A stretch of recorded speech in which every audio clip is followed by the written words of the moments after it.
here in Washington. The Senate, of course, votes later today on the compromise spending cut plan that also will raise the debt ceiling. The House approved it last night by a 100-vote margin, with the most unexpected yes vote coming from Congresswoman Gabrielle Giffords, who made her first trip to the House floor since she was shot and wounded in January. CBS News Congressional correspondent Nancy Cordes is on Capitol Hill this morning. Nancy, good morning. Good morning to you, Erica. This was completely unexpected. Only a few people knew that Gabrielle Giffords was coming.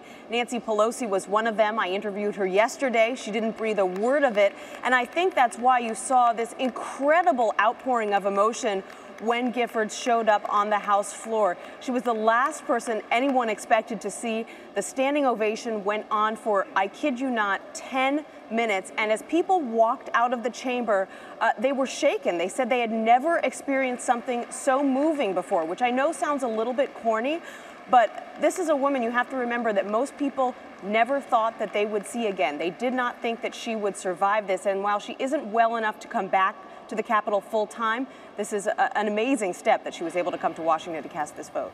It absolutely is, and it's quite a message. In terms of the bill, it has passed the House, as we mentioned, so now it goes to the Senate a little bit later today. Not expected to find too much resistance there, correct? It isn't. Most senators consider this to be a reasonable compromise. It will probably pass easily. More importantly, most of them realize that we've only got about 18 hours of borrowing ability left before we hit that midnight deadline. So as people have grown fond of saying around here, this is the last train leaving the station, the last compromise, no time to amend it, no time to make it better. So they're all going to vote for it and move on. And this time we really mean it. Nancy, we want to bring in a couple of people who've seen a lot of historic moments at the Capitol. CBS News Chief Washington correspondent and host of Face the Nation, Bob Schieffer, and CBS News Senior White House correspondent, Bill Plante. Nice to have both of you and to be in your city with you this morning.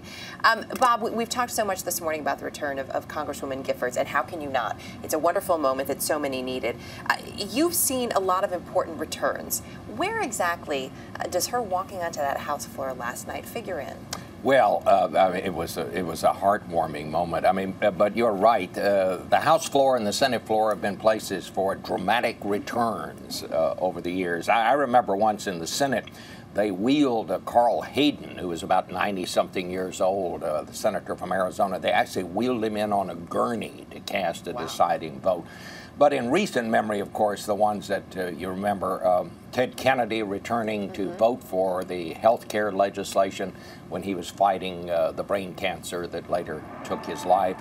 And then the most dramatic of all, and that was when Ronald Reagan returned after being shot, when he came to give the State of the Union address. And I have to say, Erica, from the standpoint of politics, that appearance turned his presidency around. He was in deep trouble. He was having a lot of trouble getting things done. And after that, it was a much different story. But it was such a dramatic return. And 2 standing ovations. Bill, when we look at that moment when President Reagan did come back, what kind of a message did it send? Bob talked about turning around the politics, but what about the message? Well, here was a guy who had survived and almost died, and who had made light of it, saying things like, "Honey, I forgot to duck," which endeared him to the public. And he went from being just a conservative California governor, maybe a cowboy who was going to drop the bomb, to a kind of beloved figure for at least a lot of Americans. And that did, as Bob said, change his presidency altogether. Now, defining moments like that are hard to come by, and I don't think that Barack Obama got one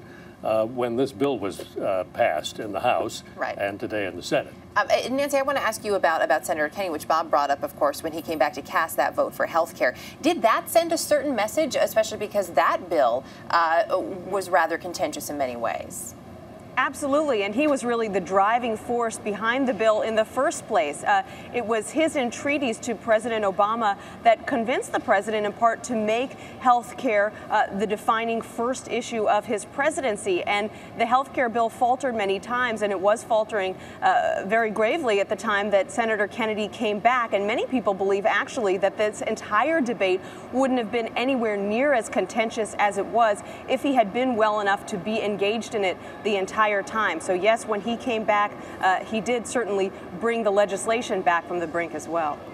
Bob, over the last few weeks, there has been so much discussion about what's happening in Washington. Not just that we have a very divided Congress, but we have divided parties at this point. Is there any hope that now that this deal is essentially done, that there could be a move towards some sort of civility, perhaps even compromise? No, I don't think so in any way. I mean, somebody was asking me yesterday, who are the winners and losers here? I don't think there were any winners. Maybe Gabrielle Giffords was a winner, and obviously she was. But for the rest of them, it's just a case of who looked the least worst.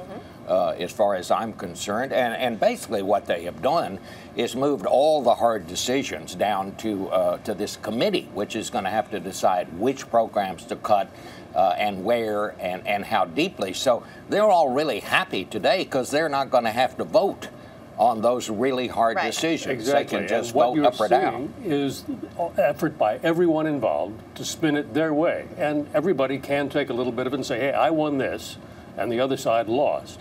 And that's the prevailing thing here. There's no sense of compromise going forward. You're going to see the White House insisting that they're going to get jobs. They're going to push for legislation on trade, which has been stalled. They want to, once again, remove the employer,